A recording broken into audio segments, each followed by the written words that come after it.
Hello there, and welcome to another episode of the Long Live Rock and Roll podcast with myself, Laz Michaelides, and on the screen opposite me, my co-host, Mr. Felipe Amorim. How's it going, bro?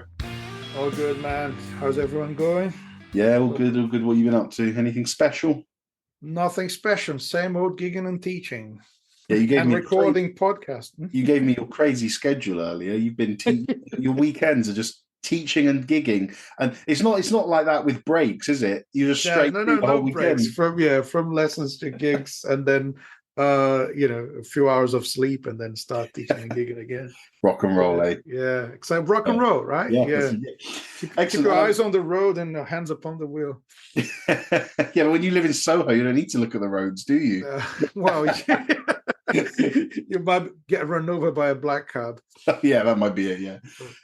Excellent. Well, today we are back for another episode, another album episode, and we are doing an album chosen by Felipe. We are doing Morrison Hotel by The Doors from 1970. Felipe, do you want to kick us off? First off, why did you choose the album? Because I think this album represents The Doors better than any other album. Interesting. Here's an interesting thing. It doesn't have a hit. And it doesn't, does it? It's interesting, isn't it? Because sometimes we go for albums that are like bestsellers, or but this is just iconic. It really represents what they are as a band. And when you listen to it start to finish, all the songs are well crafted. Yeah, and there's a proper band album. It's an album where they got their shit together. Let's put it like that. So Morrison wrote all the lyrics pretty much, and it's very poetic. And the band just provides the perfect instrumental background for Morrison's poetry. And I think that's they achieved that in a level with this album then I don't think they did in any other album. But that's my personal point of view. But I think there's lots of their fans who would agree with me. And think about it. I think their most iconic song is Roadhouse Blues that opens the album. What do you mean? For me, it is. Do you mean ever? Yeah, I think it's the song that most better defines what they are. But it's just not a hit. Not as much as. I'll tell you what it is. If you play Light My Fire on the radio, it's just perfect for the radio. Everyone loves it. But you want to get the crowd shouting and singing along at a gig, you got to play Roadhouse Blues. Yeah. I know that by experience. You can play Light My Fire at a gig, it works. You play Roadhouse Blues, you get everyone raising their beers and singing along. And they wrote that song as the ultimate bar song. They wanted to be like that. And it is what it is. And I think it really shows what their lifestyle was like, and all the elements of American music that influenced them are very clear in this album. Yeah, I agree with that. So the Doors, for anyone who doesn't know, were Jim Morrison on vocals, Robbie Krieger on guitar, Ray Manzarek on keys and backing vocals, and John Densmore on drums. For this specific album, they had a couple of guest bassists. They had Ray Neapolitan and Lonnie Mack. Just a few little bits of info about the album. Obviously, the name is Morrison Hotel. The band is The Doors. Released February 9th, 1970, and recorded November 1969 to January 1970 in Los Angeles. And the typical genres you associate with this, you kind of go blues rock, psychedelia, a bit of R&B as well. It's just over 35 minutes in length. The label was Elektra, and the producer was Paul A. Rothchild. You said, so what happened before this is the Soft Parade, which is their previous album. So they had the same producer, but a complete different direction. Absolutely. So the Soft Parade was it was orchestral, wasn't it? They were pushing the boundaries of psychedelia a bit more. They were using orchestral instruments, a lot of arrangements. But with this album, I think it's the obviousness is that it starts from the first second of the first song, is that they go back to their blues roots, don't they? Exactly. I think the idea was they tried to be more commercial, probably with the Soft Parade, and this is like probably the main reason why they wanted to go full on blues rock on this album. They want to know that that's not who we are, you know. Yeah. That's rock and roll, isn't it? Rock and roll is like, what do I really want to do? We talk about this freedom of writing and performing the way you want, and this is one of the main characteristics of rock and roll. And pop artists, artists in general, they try to adapt to what's going to sell or what's going to work for wider audiences, which they probably tried with Soft Parade. And the hardcore fans were not happy with that. So, and I believe they were not happy. And they just wanted, okay, what we're going to do, we're a rock band. We get in the studio and we start jamming. Yeah. And they did loads and loads and loads of that. So they were getting in, they were doing some jams. Yeah, just jamming.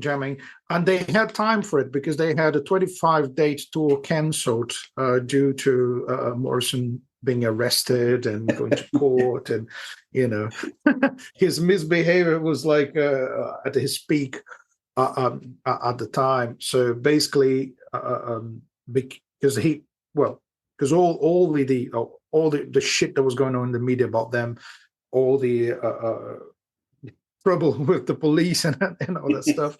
So they couldn't tour. So I think it was a good opportunity to go into studio and try to reconnect with their roots and record a proper blues rock album. Yeah, it's interesting. You mentioned about Jim Morrison's his antics and his arrest record. You're right. They did have to cancel a 25-date tour, and you know what? They had their albums blacklisted from certain radio stations because Jim Morrison was just so, I don't know, naughty. That's probably a bit of a simple word. So he was cancelled. Yes, yeah, there you go. Yeah, exactly. Before it was cool. Cancel culture back in 1969. Exactly. He was cancelled before it was cool. Exactly, that's what it's about. What you mentioned something about the lyrics. What are you hearing? What is Jim Morrison trying to portray? What message is he sending us in these lyrics? I think it's his search for his own true self most of the time. You know, he talks about love, he talks about connecting with people.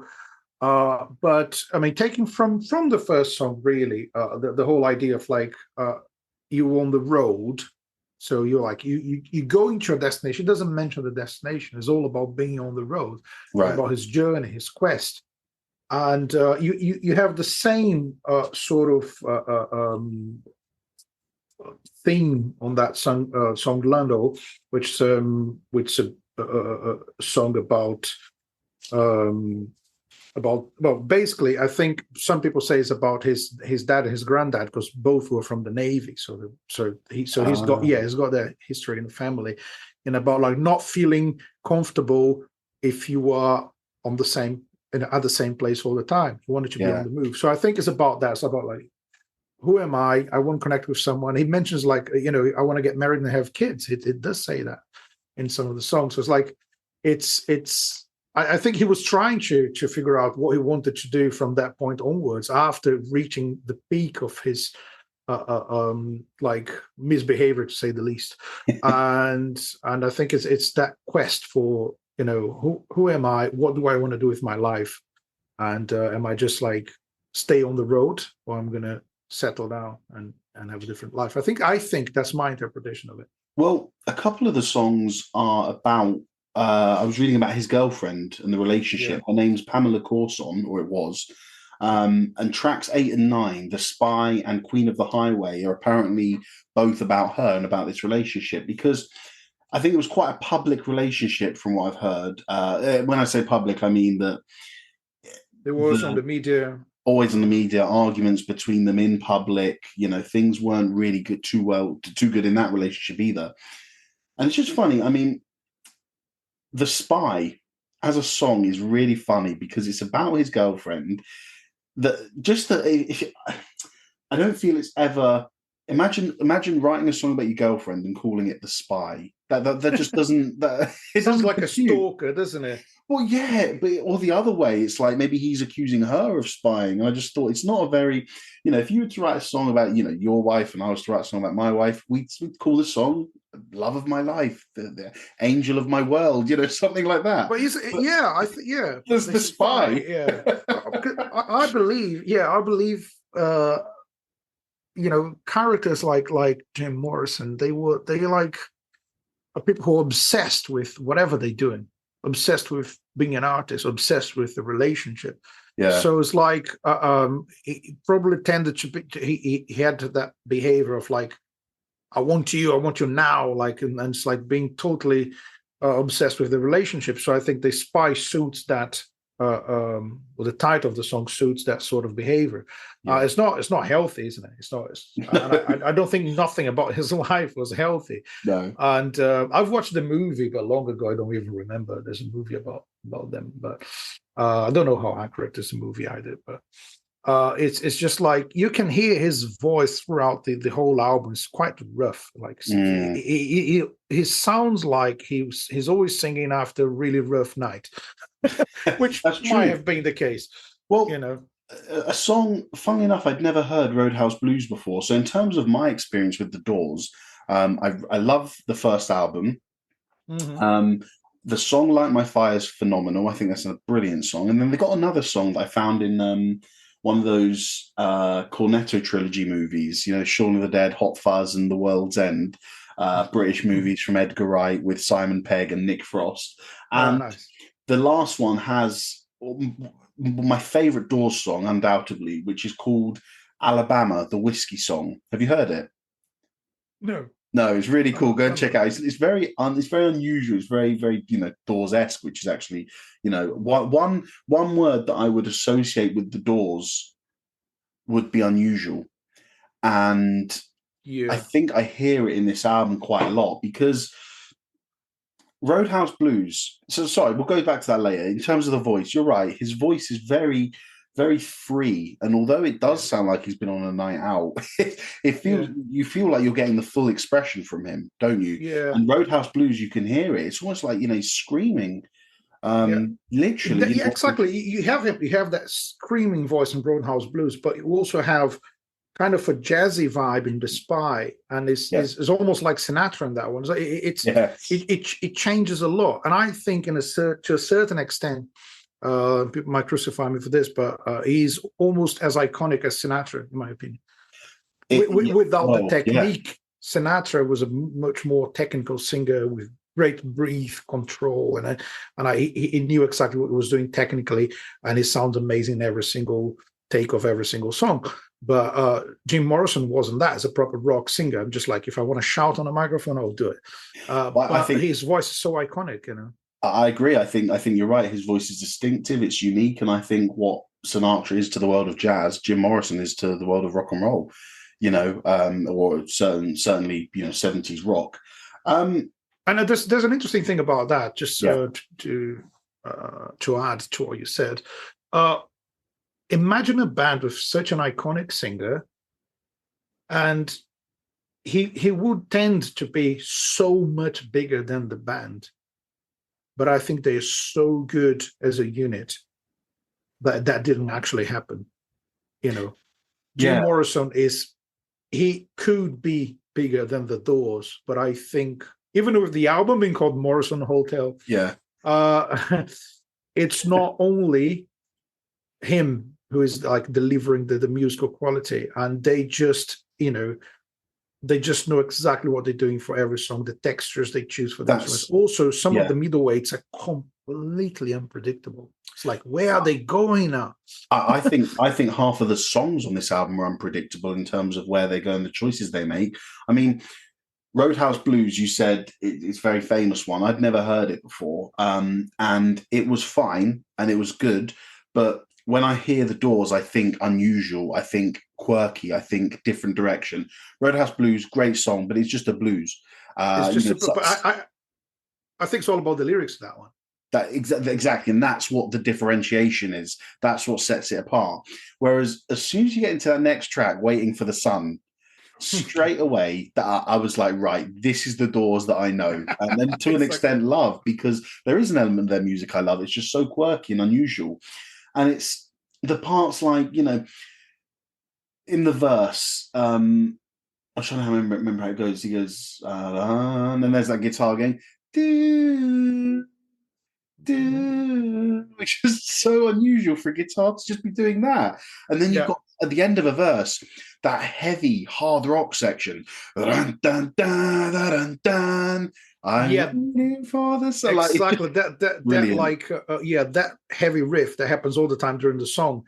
Imagine that could easily be replaced by orchestral sounds, and that would make the Good song point. slightly more commercial. And Yeah, that's exactly what it is. Bam, bam, bam, bam, bam. That thing could be done by an orchestra, or or great point. but they were like, no. This is like a five-piece band. I say a five-piece because you have singer, you have the guitar player, the drummer, the keyboard player, but you have bass. There's this like misconception that the Doors, they don't have bass. No, they don't Yeah. have a bass player as a member of the band. All tracks have bass. Yes. Yeah. Especially on this album, and the bass is essential to the album. So that's one thing that has to be mentioned. It's not that they have the keyboard player doing the bass. No, they have a bassist in every track, and it's essential to the groove. One thing I think it connects the whole album and all the songs is the swing vibe that they have in every single song. Even when they play straight, they swing a little bit. Yeah, So, you're right. that comes from jazz and blues. Okay. So those roots, what I think is like they've managed to capture the essence of American popular music. Although they were doing stuff that's rock and roll is weird, is unpredictable. What keeps the album, what holds it together and makes the album a unit for me, like not like just a collection of songs, is the swing vibe and the groove, which is totally connected to jazz and blues, which is like that's American music, really. That is so. I think so. The thing about Roadhouse Blues, and I'm. It's interesting that you didn't know that. So that song's such an epic song in the rock community. But it's like, you're much younger than me, so. So it's funny. Is it their song? Because there's loads of. Sorry, I said, is it their song? Yeah. So it's not like a traditional blues song that they cover. No. It's there. So, but it's based on traditional blues songs. So I'm gonna talk a little bit about this because this song I think. I don't think is the opening track by chance. I think they actually intended to show the direction the band was taking right from the first bar. Yeah. And as I said, they did discuss the possibility of writing the ultimate bar song, and I think they achieved it. Yeah. If you play that song, I funny or not, last Saturday I played a pub gig and we've played that song, and you just see people raising their glasses. Like, I woke up this morning, got myself a beer. Like, I mean, how rock and roll is that? I mean, there you go. First thing you do, wake up, pour a pint, and then you're sorted. That's shall we put that on the how rock and roll is that segment, and let's do it. You're gonna give me a grade. No, I want you to do it. You rate it. Oh no, man, it's difficult. Waking up in the morning, grabbing a beer. God, I haven't done that in ages. I'm drinking coffee. So I'm not. And you're a proper musician. So exactly. But if you're not having I'm not rock and roll enough. I'm not that rock and roll compared to what we're saying. A solid 85, right? Because beer is not a nice drink to start your day off with, is it? I mean, exactly. It's not fun. It's not meant to be fun. No, but not everyone's a fan of coffee. But everyone can have a cup of tea, surely. But a beer, that is a solid 85. We'll give that an 85. Yeah, 85. Jim Morrison, Jesus Christ. Yeah. So again, about the song. So the elements they chose to put in the song, like an opening shuffle riff, bum, bum, bum. We have that vibe of shuffle, that's blues. I'm telling you, I'm playing a blues riff starting from the guitar. Very typical, as not unpredictable at all. Very predictable, very basic. And then you have the drums, joining the riff right from the beginning, and you have a harmonica solo, and I think just that intro, when the piano comes in, you have the piano, the bass, drums, everyone playing that shuffle riff. That intro in itself contains all elements of American popular music, all that's relevant about it right there, So it does make me want to open a bottle of beer and hit the road when I listen to that song. It's like, this is what it is. It's a great opening track. Yes, and there's a great use of dynamics. They always go down for the vocals to start, and that shows, it really shows what the band is. And when he starts to shout, the bands follow him. You see, he is the leader. Jim Morrison is the leader in a certain way, but you see how the band is it reacts to the vocals like really quickly, and they just make the song work really. An interesting point, I mean, is that he used to get drunk and start singing old blues songs when they're jamming and rehearsing, and so that song comes from this. So he was drunk singing old blues songs, and this song is inspired by that. And I think the line in the lyrics that describes what he was looking for, or describes his feelings at the time, because you asked me this, and I was kind of, I don't know how do I describe what the lyrics is all about. So I think there's a line here which is right at the end of the song: the future is uncertain and the end is always near. And think about the fact that he wrote this about a year before he died. Yeah, that's deep. So I think he knew he was going in a path that could lead to his death. Yeah, ready, like he embraced it, isn't it? It's almost like that, But it's like that. Those lyrics are in the same song where he started it by saying, "Wake up in the morning and grab a beer," which means that this is the lifestyle he was used to, wasn't it? And that would kill him, and he knew. Yeah, apparently he knew. Jeez. The end is always near. I mean, how near is that? Yeah. There is an overriding, subtle in places blues feel to the whole album, isn't there? The song "You Make Me Real" is a blues. The Spy. Now, whilst we said the elements of it, you've got in mood it's quite psychedelic, but the progression and the chord movement, that's quite bluesy. They've gone back to their roots. We said this about the blues. Is this where you feel they're at their best? I think so. It's difficult, isn't it? Because I'm a big fan of hit songs. Yeah, I am. I'm not that kind of guy who I'm going to look for the most obscure album with the songs that no one likes and that stuff. No, I like start. If I want to listen to a band I never heard before, I'm going to start for the best selling album, and I like to try to understand why a song becomes a hit. Yeah, and why everyone can relate to a song. And I love hit songs. And this for me is a hit album without a hit song, which makes it special. I mean, they charted really well in the UK. I think, let me check here. I have the number. I've got it. Yeah. 12 in the UK. Yeah, it was number 4 on Billboard in America, which is really good. And number 12 in the UK, which is the best they ever done in the UK. Think about it. The UK was doing, all that classic rock vibe at the time. And for them to connect with the British audience at that time, it means, for me, it means a lot. It means that they actually achieved, they achieved the sound that could be more successful overseas. But that's it. It's the overall sound, it's the overall vibe, the groove, the styles they're mixing, going back to the roots. All those elements combined made the album really good. It's not a song or two. For me, it is the album. You just mentioned "You Make Me Real." That song was a single and didn't actually make it to the charts. So it failed as a single. But really? Did it fail as a composition? I don't think so. And that's rock and roll. That song is not too bluesy or jazzy or psychedelic. That's rock and roll. You have the piano and drums proper, like there's the drums playing the toms and snare, keeping the groove. So it's proper, like old school rock and roll, proper rock guitar solo. You have all those elements in there.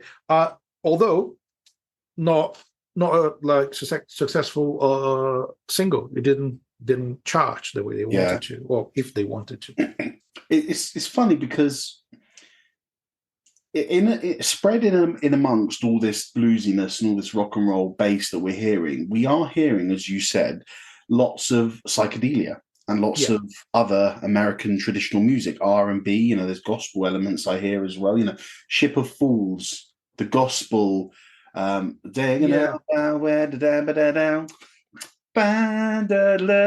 the call and response. It's so gospelly, isn't it? I loved it.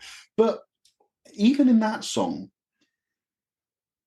and in the whole album, there is a underlying, what am I trying to say? They're always surprising you with the direction they're taking the chord progressions in, and I love that. It's my favorite thing about the Doors. I said in Waiting for the Sun. Oh no, not that one. Well, Ship of Fools has it. Land Ho as well. The Spy. Queen of the Highway was the best one because it just following traditional. What are we going to call it? American pop, American blues, American rock music.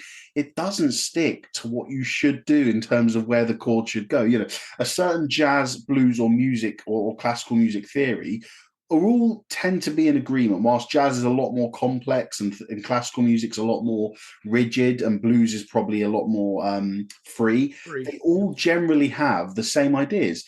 After you play a chord 5 in the key, you resolve it to chord 1. That's unanimous across them all. So, but as the Doors are just always pushing these things. Chords, what'd you say?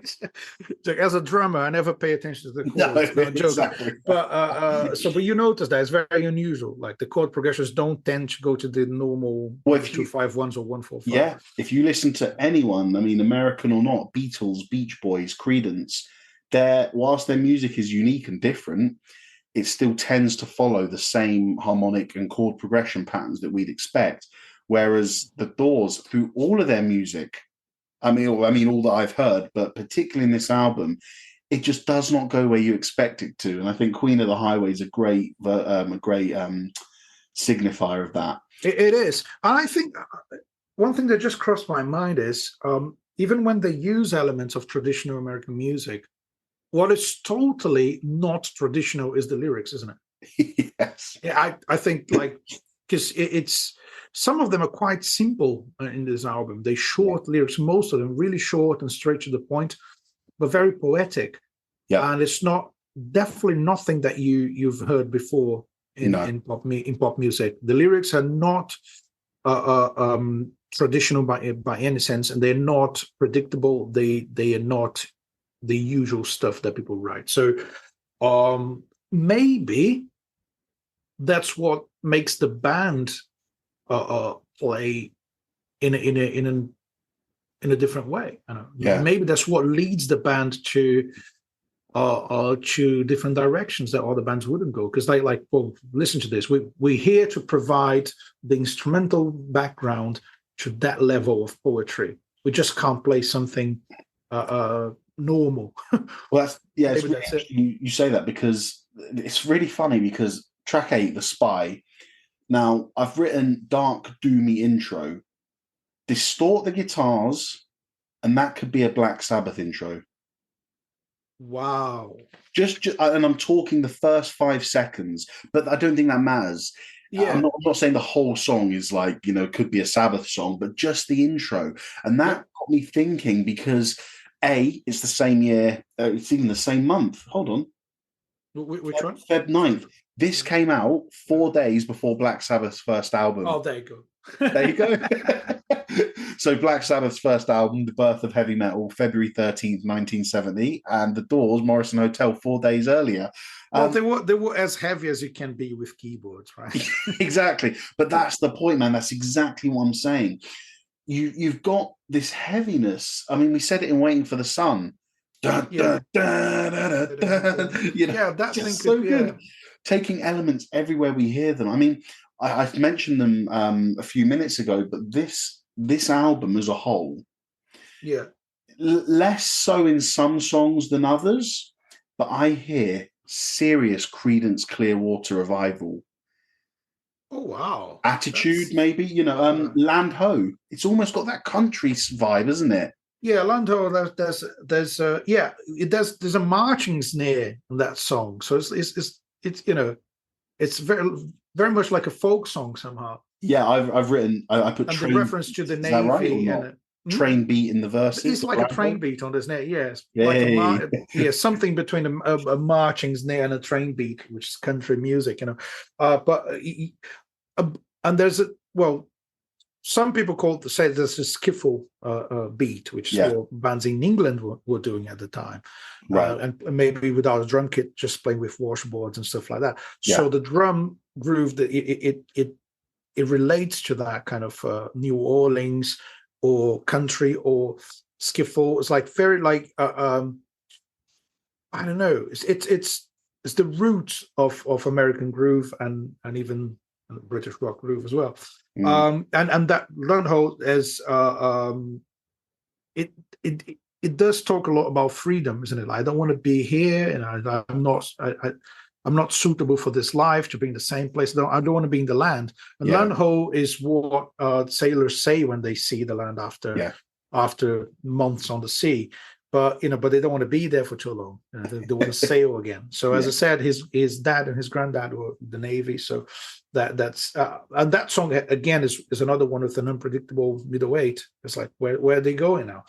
It's which happens going back to Queen of the Highway. There's an interesting thing there. The song is very groovy, but it's kind of a straight groove. Yeah, and it changes to a shuffle middleweight with no vocals. It's not an intro again and it happens just once. It's a proper like middleweight, but instrumental and with a different groove, and then just goes back to the same vibe. So although the structures of the songs have things you expect, intro, chorus, verse, and then middleweight, well, the middleweights are insane. Yeah, they're like, what is this? It sounds like they pick it from another song and just chuck it in there. Like, oh, that's they're so unconventional, aren't they? Yeah, it surprises you. So when you think you're just like, I was listening to the album, and it's like I'm like kind of grooving with the album, moving my body, shaking my head, and out of the blue you stop dancing because you're like, what's going on? Yeah. Where are you guys going? Come back. That's a good point. It's a good point. I love that. But we've said it before, the whole album, while it's not an album full of blues bar songs. It's not an album full of pop songs. It's not an album full of psychedelic songs. It just takes everything, doesn't it? Queen of the Highway, the verse drumming and the organ, I found it to be so R&B. It's groovy, isn't it? It is, it's groovy. That could be kind of a Motown groove if they wanted exactly. To. And track 10, Indian Summer, did that remind you of anything? It reminded me of Listen to what the flower people say. Spinal Tap. The Spinal Tap one. But this is a funny one, Indian Summer, because it was recorded in 1966 for the Doors album, and it was never used. You've got that Indian feel to it in the intro, which, obviously that had to have come from the Beatles doing their thing in Revolver. You said it was recorded in 66, but here's a piece of information here. It was written in 1965, was the first song they've ever written. Wow. But they decided to not record it at the time. And then when they were like talking about going back to their roots, they say, let's record the first song we ever written. But that's funny. That's the roots of the band. But they wrote it in 65 and didn't use it for the first album. Recorded it. Oh, no. So they did record it. But you're right. They recorded it, but didn't use it. Yeah. Said this is not what the Doors album is going for. Let's keep this one in the bank. But it's very psychedelic, that one, and I like it. And I mean, the psychedelic theme, it's one that is always linked to the Doors, and I think for good reason, because it's psychedelia and psychedelic is as a term in music is really interesting because it can mean several things. It's not like there's a definitive, this music is psychedelic because it uses this. I think that the Doors do a fantastic job in moving about the psychedelic meter of it.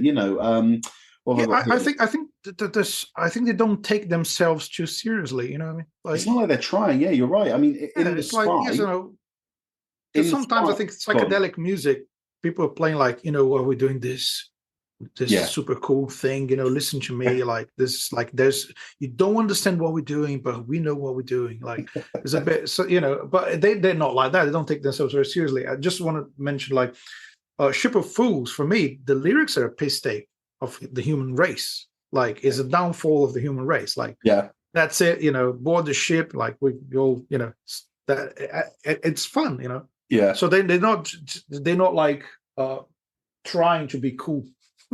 Yeah. Anyway, That's it. what you were saying, I No, interrupted you, no, it's all good. I was just saying about the psychedelia side of it, but it goes to what you're saying about the lyrics. The Spy, for me, that is psychedelic in mood and attitude. Yeah. Whereas, that's not, you can't pinpoint that and say, okay, well, it's the drums that are psychedelic. It's just how it makes me feel. The Spy for me is like a mafia movie soundtrack. That's how I feel like. Exactly. The drums playing brushes, Yeah. Yeah. Very Taxi Driver-esque. And the same thing, I mentioned it earlier about the where the chords go and how unusual. It doesn't ever go where you expect it to in Ship of Fools, in my opinion. Yeah. And I thought that was psychedelic. My favorite song. I was going to save this and ask you your favorite, and then tell you mine. All right. Blue Sunday. Ooh. My goodness, man! What a song! That is one of those songs that has hit me so emotionally. I heard it. I listened to the album, and I was really enjoying it. And then Blue Sunday came on, and I shit you not, I listened to it 6 times in a row, and then went on and finished the rest of the album because it's too short. I wanted a whole nother verse. I wanted a guitar solo. I'm joking about that. I love it how it is, but for me, this Blue Sunday, funnily enough, although it doesn't share the same energy as Peace Frog, Ship of Fools, Roadhouse Blues, what it does for me is it's the perfect amalgamation of the Doors taking from everywhere. You've got the psychedelia in the form of the keyboards and the organs. You've got the R&B in everything else. The drums, his vocals, and the chord changes as well. They're just beautifully soft, but they're so haunting. And his vocal performance, I mean, does it stand out compared to what we said to Bono on the Joshua Tree? Technically not, but that song made me feel something in my heart that I'm not going to forget. It has instantly become, I'm not going to say one of my favorite ever songs, but I absolutely love it. And I've listened to it non-stop since we planned this album.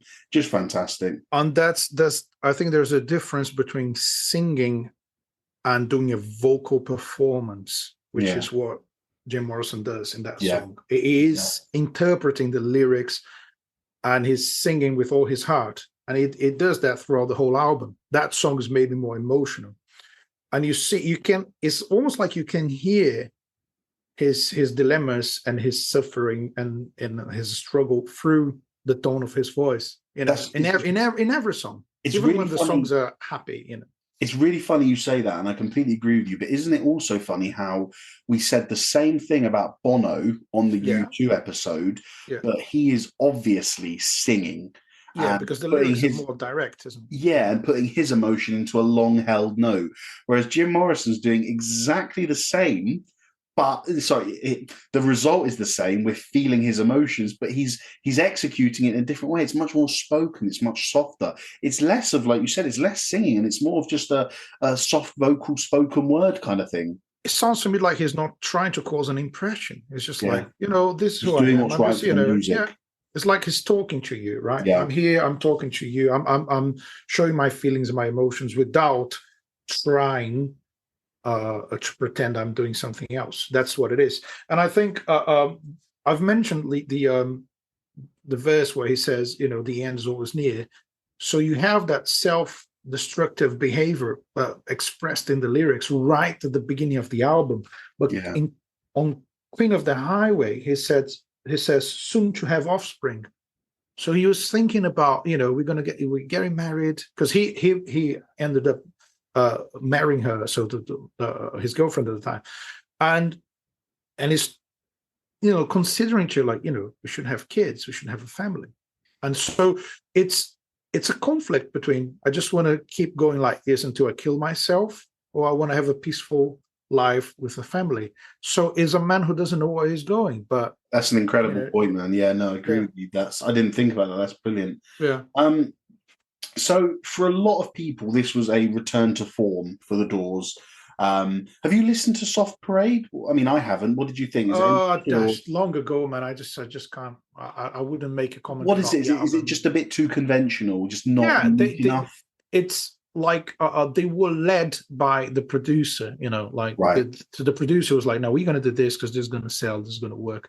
And I think after all the events and all the Jim Morrison being arrested and all that stuff, they were like, now this is, we are a rock band. Yeah. It's almost like maybe they thought that would be the end of the band and they wouldn't last for too long.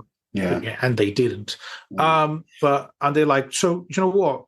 Let's do what we want to do because we don't know if it's going to work anyway. Yeah. So and I think that the interesting thing is like again, it's not a song or another. It's a consistently good album, start to finish, in my opinion. Yeah. I wouldn't skip a song. No, I agree with you actually, and I think a lot of people seem to agree. I mean, the critics. I mean, check this out. A month after it was released, it was certified gold. So it sold a lot. 650,000 copies sold in the first 10 days. And check out, these are some critics that were around at the time that wrote about it. This is Dave March from Cream. He said, it's the most horrifying rock and roll I've ever heard. When they're good, they're unbeatable. Rock Magazine said, without a doubt, their ballsiest and best album to date. And Circus said, possibly the best album yet. Good, hard, evil rock, and one of the best albums of the decade. So they made a mark with this album. Yeah, evil rock. Yeah, it's great, isn't it? They made a mark with this album, didn't they? And I think it's kind of like inadvertently that seems like that was the aim. It seemed like they wanted to come and make a mark on rock and roll by just being themselves, and this is what people are understanding. How amazing, right? Yeah, fantastic. Exactly. And I think again, the fact that it's a hit album without a hit song says a lot about the quality of the band. It's so cool when you think about it.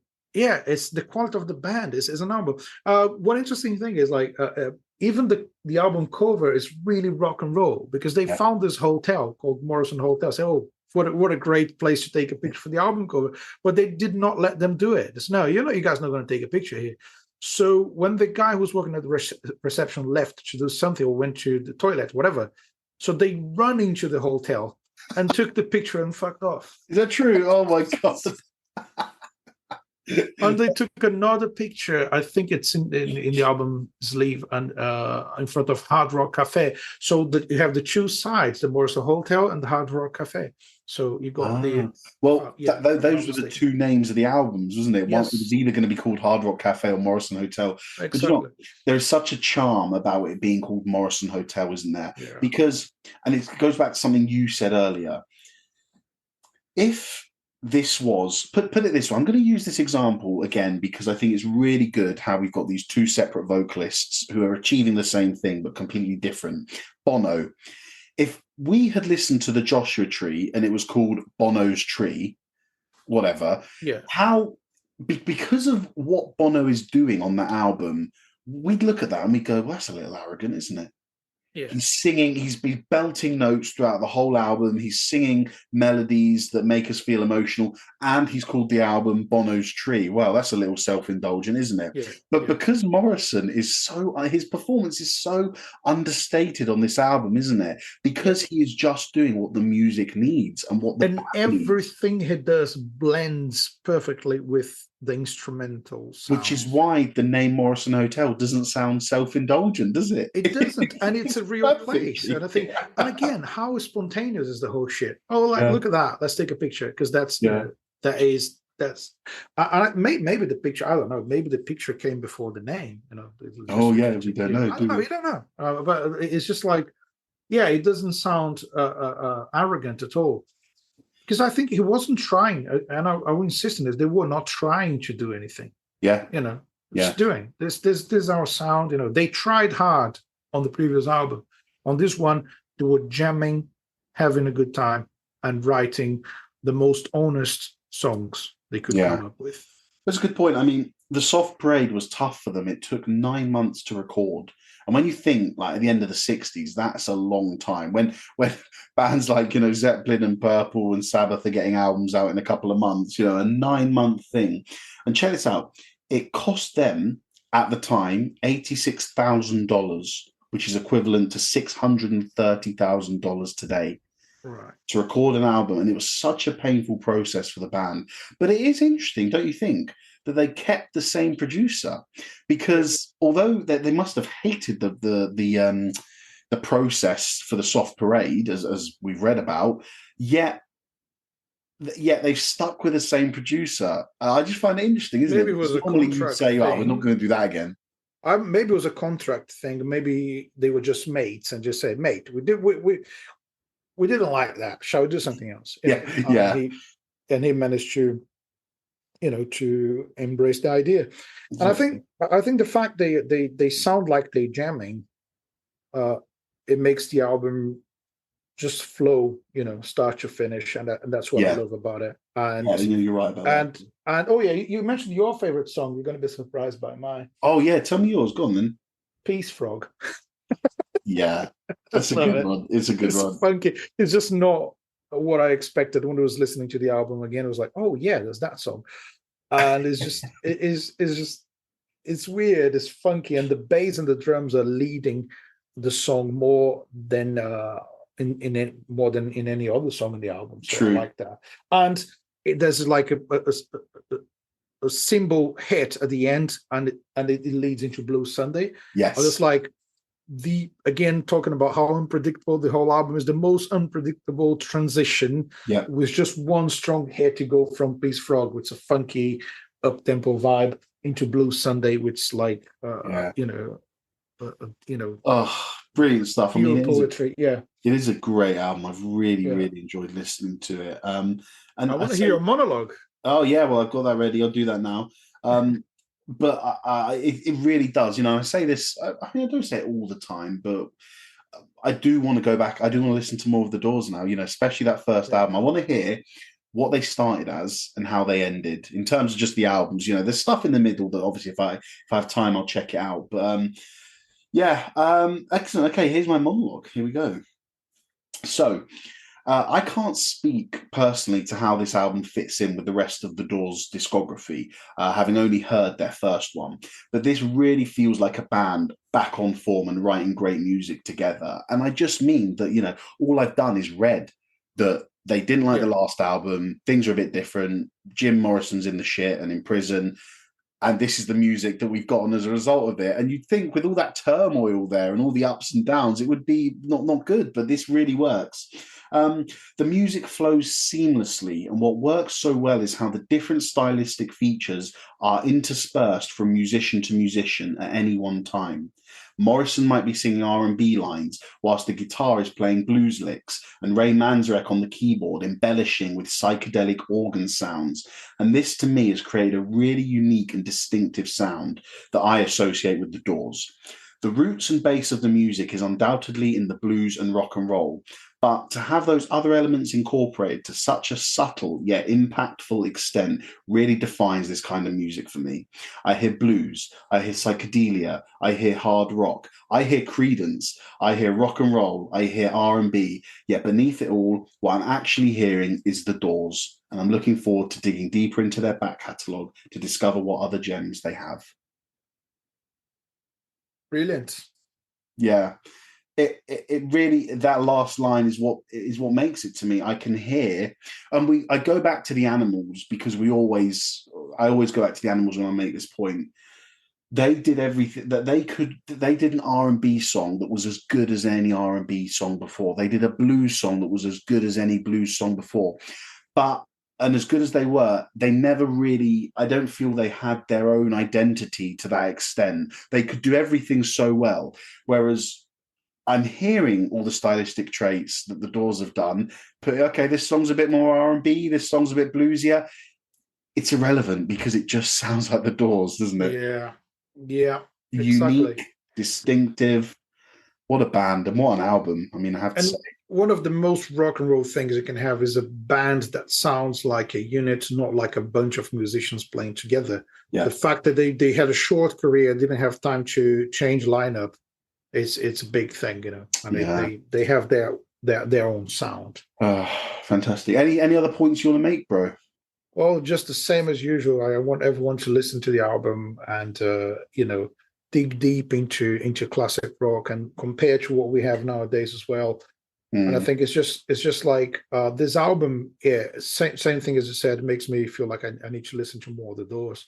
Just sum it for me. I know I ask you this often. I don't know if you've explicitly said it today. What is rock and roll about this album to you? Oh, wow. That stuff. I think the fact that it doesn't sound like they go into a specific direction. Yeah. It's very freeing, isn't it? The freedom, again, is the they're playing fast and loose with how they write songs. The freedom of the songwriting, the high level of musicianship, and the poetry of the lyrics. Yeah, that's what's rock and roll. Fantastic. There we go. What a perfect way to end it. Well, thank you everyone for joining us for another episode on the Long Live Rock and Roll podcast. As we say every week, please find us on the socials and join in with the discussions. We're posting little clips now, a couple of times. So in between 2-week episodes, we're posting 2 video clips with little quotes and sections from the episode. Get involved in the discussion, join in. What we'd really appreciate is a review. Come on, guys. We're almost at 50 episodes now. We've been doing this. We're loving it. We're doing it with our own time. We're an independent podcast. We do all this ourselves. All the work goes in from just us two. So we'd really appreciate some reviews. You can do this on Apple Podcasts or Spotify. You literally just go to the show page, hit 5 stars, write us a little section, and that is going to help us, immeasurably, because every review we get pushed up the rankings in terms of podcasts being interacted with. So I can't stress enough how much we would appreciate some reviews that would really help us and get us higher up the rankings. Thank you again for joining us. Felipe, any last words? Well, just support us. Download some episodes. We actually reached a really good number of downloads, haven't we? So that's right. I just want to thank everyone who downloaded episodes, like 4,500 downloads. That's it. Yeah, I mean, it's crazy because we've done this. Is so you guys are listening to episode 46 now, and we've done 4,500 downloads, which is 100 per episode, which I kind of never thought we would be hitting this. Yeah, the fact that we'd started this is just a let's put it like this: we're just recording the normal conversations we have about albums, isn't it? Yeah. So it's we're doing this because we love doing it and we love listening to music, and it's been really so far a great experience for me to maybe it's like put deadlines into the things I want to do. Oh, I really want to listen to the album. No, we need to record an episode about it. So you go, exactly. I have to listen to the album. So it's pretty cool. To be doing this, and it's an enjoyable experience every single time. And I'm really glad that people really dig it and people are listening. Yeah. So thanks to everyone, and keep on rocking, everyone. Yeah, that's great. I usually end with my little line. I'll just say a quick thing that whilst, we do appreciate all the listens, guys, we are, just like me and Felipe said, these episodes come from me and Felipe having conversations in the car. So I'd love it if you guys got involved on the social media. Come and discuss it with us. Tell us what your favourite songs and the albums are. Listen, tell us if you want us to do an album. You want us to do an album that you think we've skipped over, tell us and we'll see if we can get in the diary. But come, guys, be part of the discussion. Join in. We love talking all things music, as I'm sure you know. So take care. And as usual, long live rock and roll.